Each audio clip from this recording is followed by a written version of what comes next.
Hi, everyone. I want to welcome all of you to our first panel of the morning.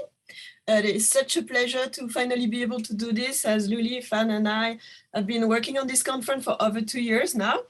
I want to also thank Jane Sokolowski, the Center for Language Studies at Brown, and the Brown technical team for helping us with all the technical aspects of this conference today. So you will find the bios of our presenters in our website if you want more details about their work. So our first colleague and our first presenter is Meejeong Song. Hi, Meejeong. Hi. She's my colleague from Cornell, and she will present on the redesign of listening materials using MBLA, which is mobile-based listening aid. So Meejeong, the floor is yours. Okay, thank you, Claire. Hi, everyone. I'm Meejeong Song, Senior Lecturer and the Coordinator for the Korean Language Program at Cornell. First, I'd like to thank the workshop organizers for coordinating this wonderful listening-focused workshop. Today, I'd like to share my experiences of using MBLA, mobile-based listening aid, in my elementary Korean class for over 5 years since 2015. Through my trials and errors, I hope you can get a better idea of how to design listening practice in our language curriculum. And hopefully at the end, you can share your experiences as well. So I'm sure that you wonder what MBLA is. Basically, these are the recordings on SoundCloud platform, like podcasting. I noticed that students listen to music all the time. So that I designed MBLA because I want my students to listen to Korean recordings instead of music while they were working or exercising or walking. So I made 142 tracks for fall and 170 tracks for spring. For the struggling students, the drill parts would work best because they can practice the verb conjugation repetitively outside of class by themselves. And for the highly achieving students, the model conversation part will work well to be exposed to more realistic conversations than the textbook conversations. So there are 8 lesson folders for the fall and 9 lesson folders for spring. And each lesson covers about 5 grammar points. And each grammar point has 4 steps of activities. Those 4 steps are as follows. The first one is a grammar explanation. So I recorded the grammar explanation briefly in English to refresh my students' knowledge and grammar that was learned from the lecture. And the second step is the verb conjugation drill. We don't do the conjugation parts in class much. So this can be a good tool for students to practice outside of the class. First, the dictionary form is given and the conjugated form is followed. So students can actually speak out the conjugated form while listening to the dictionary form and check if they said it correctly. And the third step is the model conversation. It was scripted, but it was more real-life conversation here and now that resonates with students' everyday life at Cornell. So by listening to model conversations, students not only test how much they can understand, but also they can learn how to create with language by incorporating old and new vocabulary and grammar points.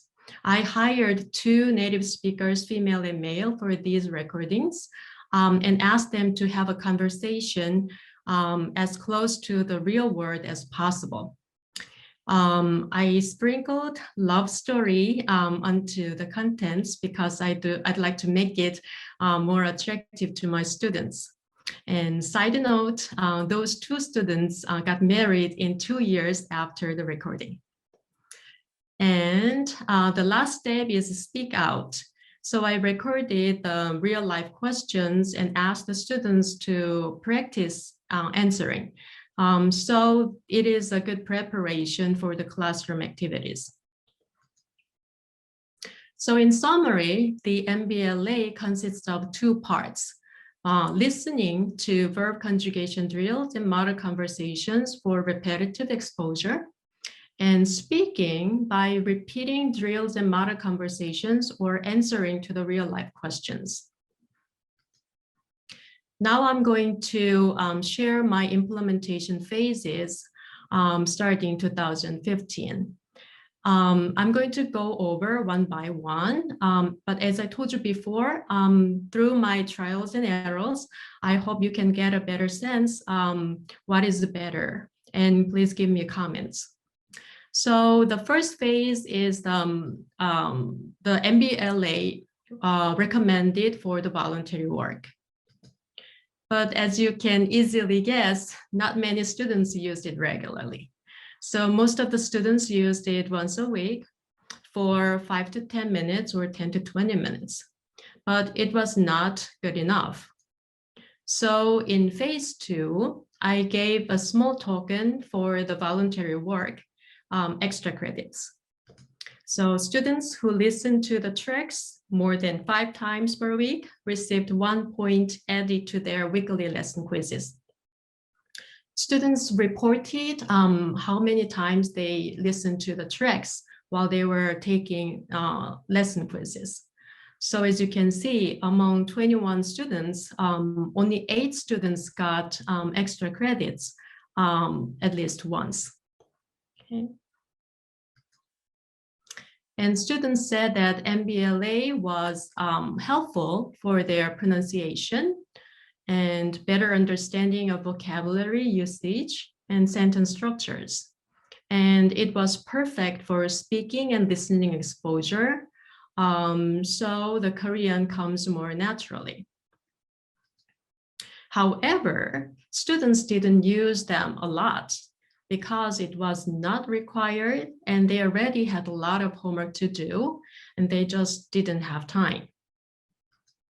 So in phase 3, I made it as a required pair work homework. Students worked with their partner to figure out the content of the model conversation and submitted a recording of the same conversation in their voices. In terms of frequency of use, compared to the phase 2 students, well, in phase 3, they're not much different. But for the number of the never used, the students phase 3 students number went down noticeably because it was required.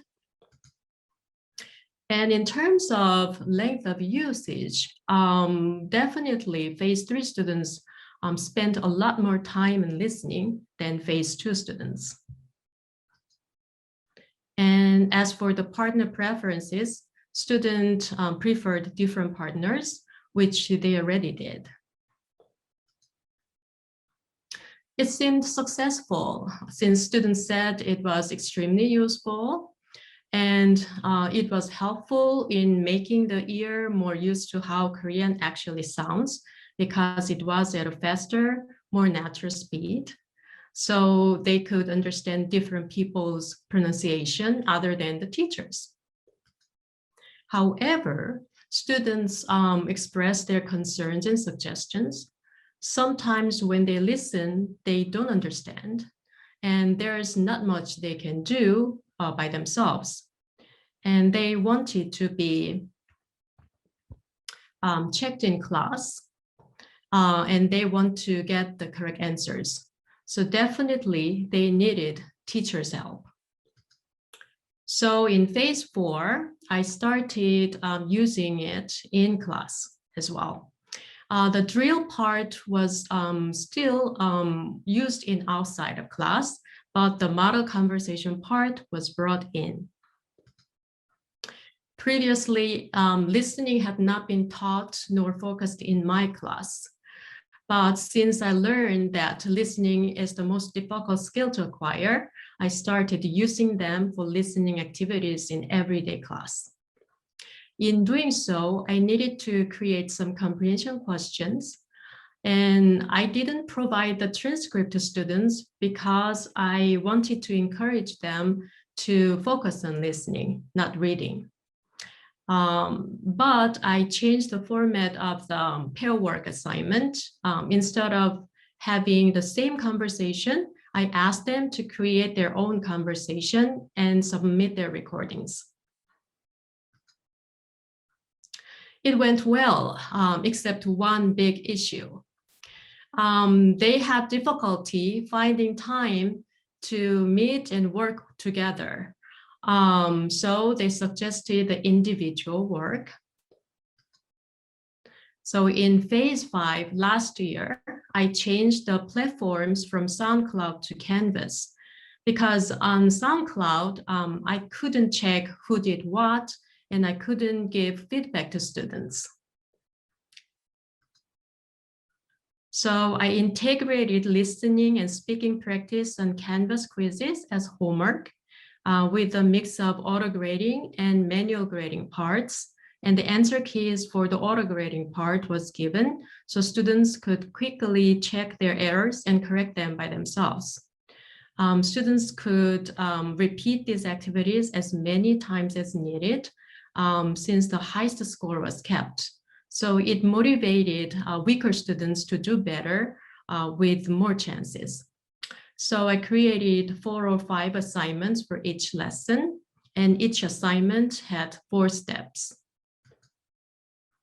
The first step is listening comprehension. So students listen and answer the simple questions. The second step is speaking. Instead of recording each sentence from the conversation, I asked students to freely record what they learned from the conversation. So the weaker student could pick up 1 or 2 sentences. Strong students can give brief summary, and creative students can do a monoskit. So students can choose whatever format that best suits for them. The next is extended speaking, which means students talk about one's own story based on the same topic from the conversation. So for example, if the topic of the model conversation was commute to school, then I asked students to talk about their commute to school in their real life. The last step is self-assessment. Students talk or write about what went well and what was challenging in English while they were doing this assignment. They ask questions to teachers, and the teacher answers with comments. There has been a good communication between teachers and students because students could ask questions that is really specifically related to that assignment, and teachers could give them individualized feedback. So by doing these everyday activities, students were able to learn, reflect, challenge, check their language use, and reach out for their learning goals proactively. Among different types of homework, many students said that all of them worked well for improving their Korean. But among the individual results, students said that the listening and speaking homework was the best. Students also commented that it was helpful for their pronunciation, fluidity, and listening skills. They could feel a lot of more comfortable talking, and they could speak Korean more fluently and applying it to their own life.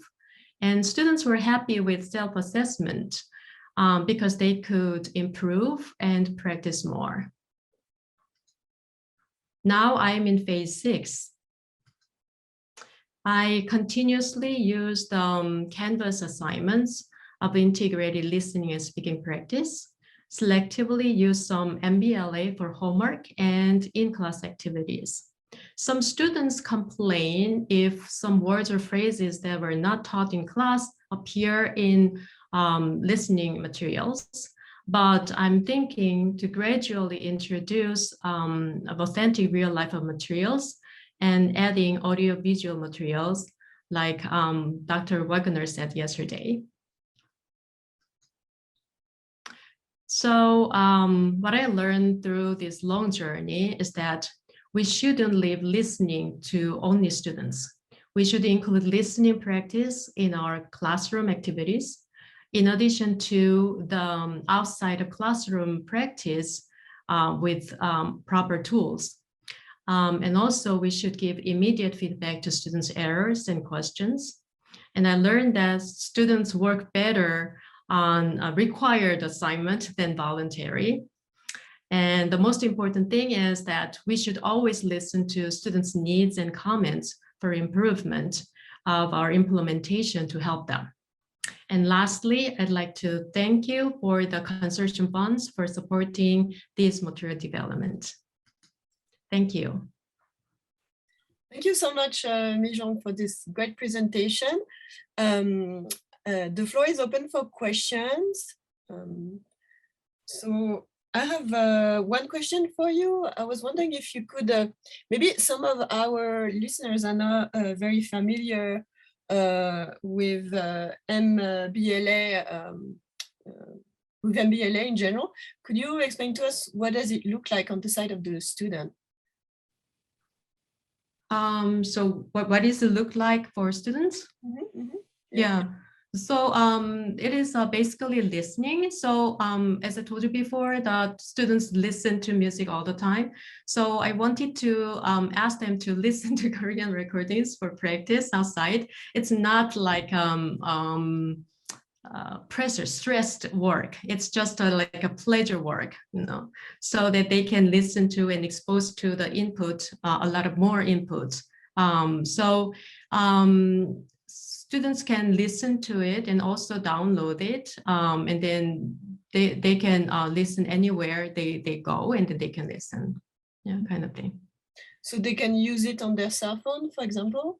Yeah. So that's why that is called like a mobile based. So they can, you know, easily access it and they can listen to, like they listen to music. Okay. So I see that you've been using Canvas for that. Oh yeah, so starting last year. Yeah, so I was wondering, do you use the mobile version of Canvas as well to do that? Because I know there's a mobile version of Canvas. So do the students are familiar with the use of this mobile version? Yeah, they can do the mobile version, but so I uploaded the file, the MP3 file on Canvas directly. So students, if they have to do the assignments as a homework, they have to do it. But you know, if they want to listen to kind of music, then they can use their cell phone. Okay, great. Do we have any other questions? I have one from Yolanda.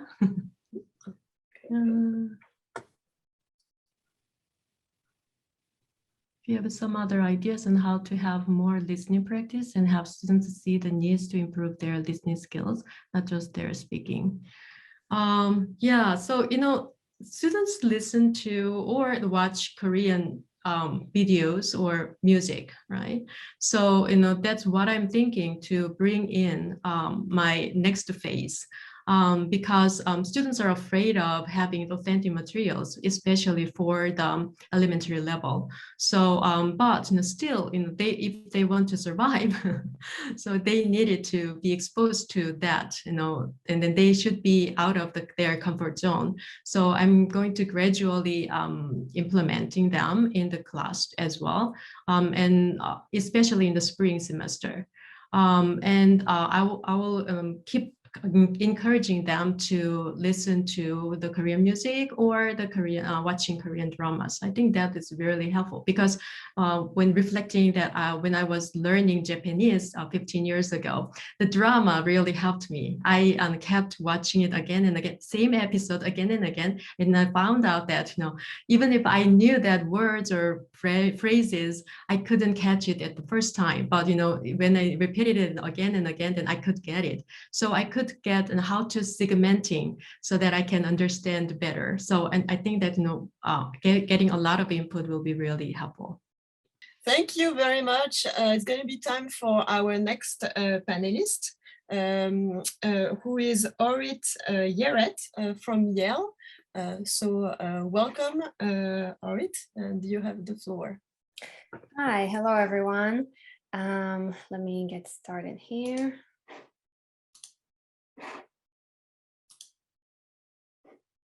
All right. So hello everyone, good morning. Thank you so much for having me as part of the workshop today.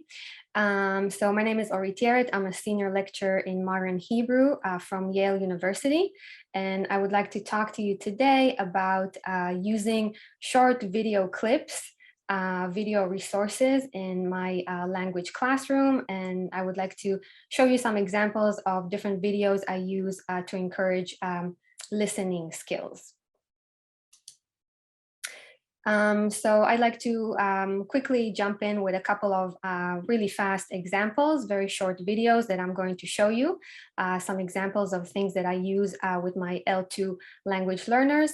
I'll give you some notes from research, what research says about this combination of the audio and the visual, some feedback I recently received from students about the use of these materials, and we'll summarize everything together.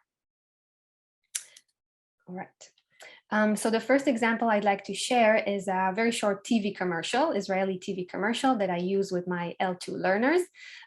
So we're gonna have this little bit of interactivity today. So I'm going to play the video. It's very, very short, and I'll ask you to kind of look at what you see in this video, see if you can understand what the situation is. If there are any words that you might hear, if anybody understands Hebrew, or there are some words in English you might be able to pick up, and we'll talk about what you understood from this short commercial. גם עולים חדשים באים לבנות בית בישראל בדיזיין סנטר. אני, בואי נעשה צבא, כל קירות בית כחול לבן. נזהרת מדינת ישראל. Traga זה קוקו לגמרי, צובעים לבן, and that's it. לבן? לא באתי 7,000 miles לעשות פה White House. קצת respect למולדת. זה סלון, זה לא מולדת. Forget it. חברים, למה לא תכלת? גם כחול, גם לבן. כל הכבוד. ראית חסי עזר? מגוון חנויות כל כך מדהים, תמיד תמצאו משהו ששניכם אוהבים. מתחם העיצוב דיזיין סנטר, רחוב לחי 2, בני ברק. All right. So any ideas what this commercial was about? I'm looking in the chat.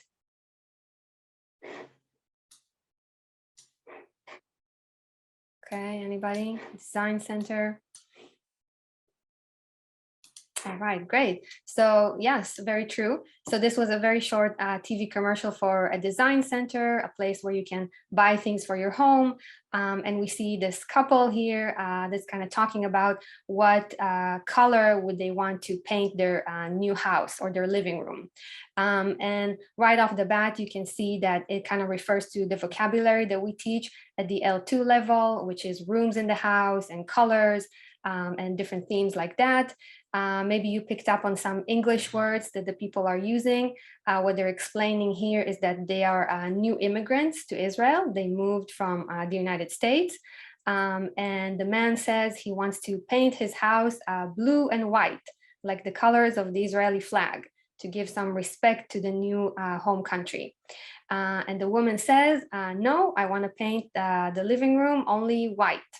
And it's kind of a joke here. And he says, you know, I didn't travel 7,000 miles to make my house the White House.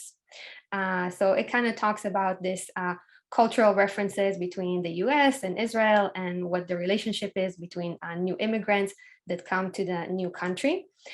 So obviously there's a lot to unpack with this very short TV commercial, and we have really interesting discussions in class about this commercial.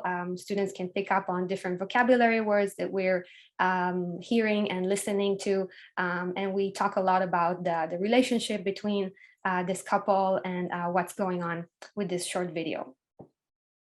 So that was my first example. Oops. The second one is a TV series promo, which again I use with my L2 language learners. So I'm going to play this quickly again, and feel free to share in the chat any ideas, what you think this promo is about, what are we going to see here. מה זה לא מגניבה? נכון? כי אני אימא. לאמא נמאס מהבלגן שהולך אצלכם בחדר.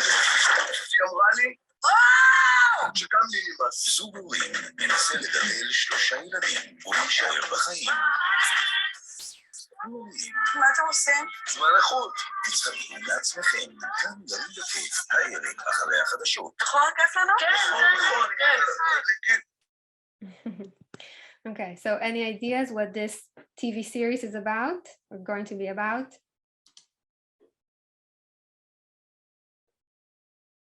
Yeah, anybody?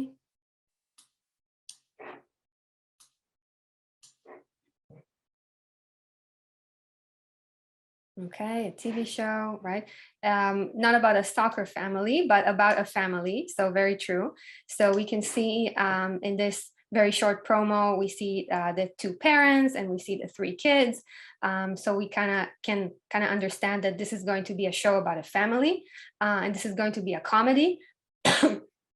And what they're saying here is that we have this very kind of ordinary, maybe modern family, and we're going to see some funny situations that happen to them in this TV series.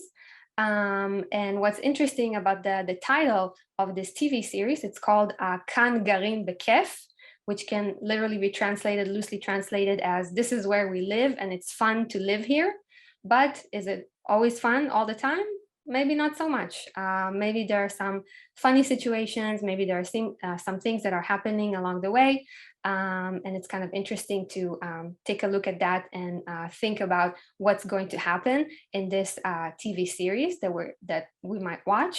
And the title of the show is kind of a significant in a cultural way as well, because the title of the show is a very interesting sign that you might find on many households in Israel. So many apartments and houses would have a sign on their door that says the family of this and that, and would usually be followed with the phrase Kan Garim Bekef. So it kind of gives us another cultural aspect as well to learn from this short video. We can also see some very interesting information in this video, because they tell us that this show is going to be broadcast tonight, right after the newscast at night. So we can talk about, kind of elevate the discussion to talk about who is this TV series for? Is it for the children? Is it for the parents? And what's going to be displayed in this show. The third example I wanted to share is a very short web series, Israeli web series. Again, I use that with my L2 learners, but also with some advanced learners as well. I'll just give some background. So in this short video or this web series, what the director did is that he took normal Israeli people and kind of did this really short doco series almost about their lives and their professions, but they display it in a very interesting way. So again, I'll ask you to kind of see if you can pick up on anything that would be interesting for students here, and anything you might understand from this short video. הכירו את גולן אוחנה, בן 44, התגורר בעפולה. גולן מוכר פלאפל. כבר כשהיה בן 17 וחצי, החל גולן למכור פלאפל. 9, מספר הפעמים שגולן מברך בכל יום את עובדיו. 150 הוא מספר המנות הממוצע שגולן מכין ביום. לא משימה קשה מדי, שלוקח 7 שניות להכין מנה. 10 דקות לוקח לאכול אותה, 900 קלוריות הוא המחיר האמיתי שלה. בכל יום מוזג גולן 30 ליטרים של שמן למיכל הטיגון, 90 שניות הוא הזמן הנחוץ לטיגון כדור, שקוטרו הממוצע הוא 2.6 סנטימטרים. 9 כדורים מעיף בו זמנית גולן לתוך פיתה אחת. הלקוחות של גולן נהנים מ8 כדורים בכל מנה. 2 מהלקוחות נאלצים להתמודד עם חור בפיתה. 80 קילוגרמים של תפוחי אדמה מסיימים את חייהם כצ'יפס שאורכו 6 סנטימטרים בממוצע. מכונת הפלאפל של גולן מייצרת כ-130 כדורים לדקה. בכל יום נמכרות 20 כוסות של ברד ענבים, והתזונה היומית של גולן מורכבת משני חצאי פיתה. בתיאבון. Okay, great, wonderful. So this is a great web series that talks about people's professions by using numbers. So this is a great review of numbers for the L2 learners and different ways of referring to numbers in Hebrew. How do we talk about age? How do we talk about time, length? We saw the length of the perfect French fries, or the perfect time to cook the falafel balls. And different things like that. And it's kind of like a real life example because it's real people sharing stories about their lives. So this is a very nice example that students really like. And kind of to summarize some things from research that talks about this combination between the audio and the visual. So what people explain, researchers explain that it really creates this multi-sensory experience for learners, and many times gives them the control over the learning process. Because if we think about these videos, when we assign them as a homework assignment or even as an assessment tool, students can view them multiple times. They can pause at different moments and review them again and again. When it's an activity that's done in class, it's a bit more controlled, and we usually look at the videos at least 3 times to kind of understand what's going on. And the use of visual materials, really, it's proven to promote their students' motivation level, interest in the language and the culture, and also to increase their participation. And referring to the multiliteracies approach, the video mediated activities really contribute to the construction of meaning. So we keep involving the students in creating new interpretations, elevating the discussion towards a more an increased level of participation and trying to understand what's going on and trying to unpack all the culturally aspects that we might see in those videos. And just to share some recent feedback I received from students about the use of these materials, they, like I said, they really enjoyed that exposure to primary sources in Hebrew, these authentic sources. It creates a diversity of educational media. They really enjoy interacting with the real world, hearing different accents in Hebrew, which is a very interesting point. And they feel that it really helps them reinforce their comprehension skills, their listening skills, and while giving them a taste of Israeli culture as well.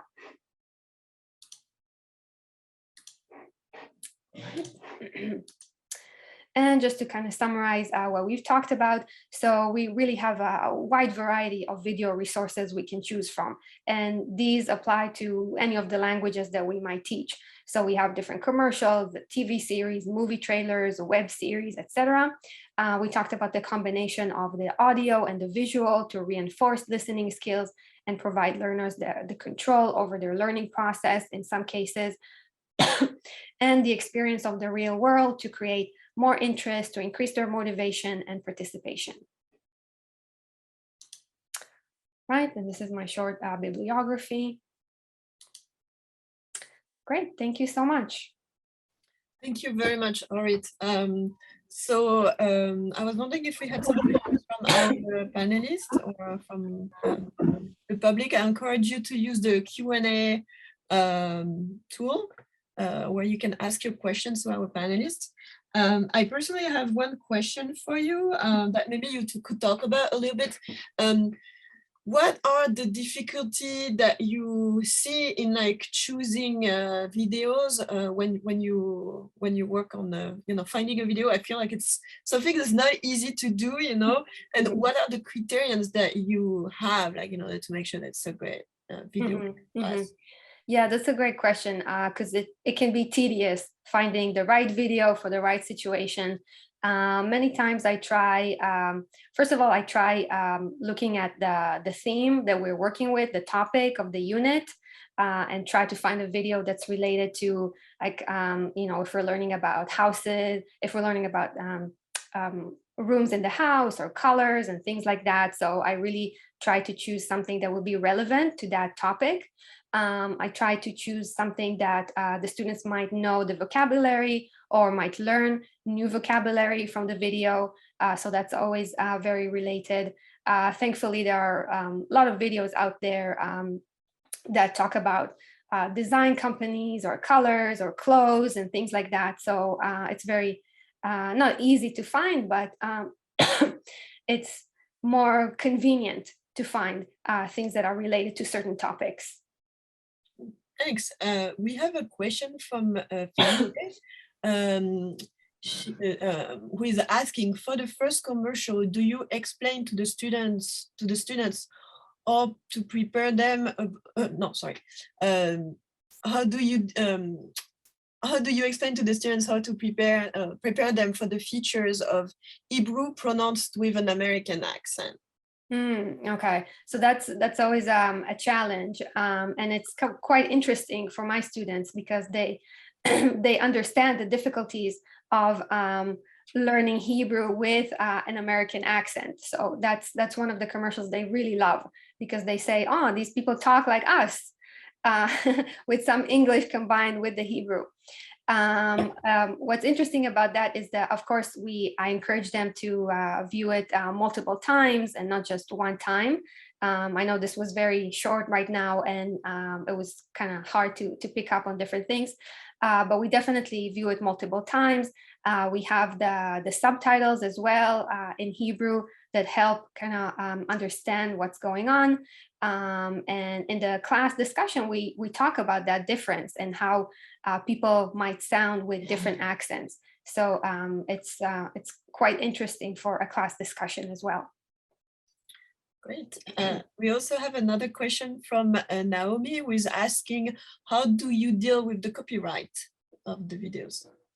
All of these videos are available on YouTube, and in cases where it's not allowed to use them for some reason, I try going to the website or whoever posted those videos and ask for permission to use it in class. But usually those are very available online and for free. Okay, thank you. We have another question from Iroyo. She is just wondering about what's the platform do you use for showing your CM file? Please pause it. So I know that a lot of people use Play Pause It, kind of the application on Canvas to show these videos. Sometimes I use Canvas, I use Play Pause It from time to time, but I think it's very convenient to use Canvas for these for playing these videos. And also I recently started using the discussion feature on Canvas, which allows for kind of a threaded discussion between students and myself, so they can comment on each other's questions and ideas, and I find that to be very useful.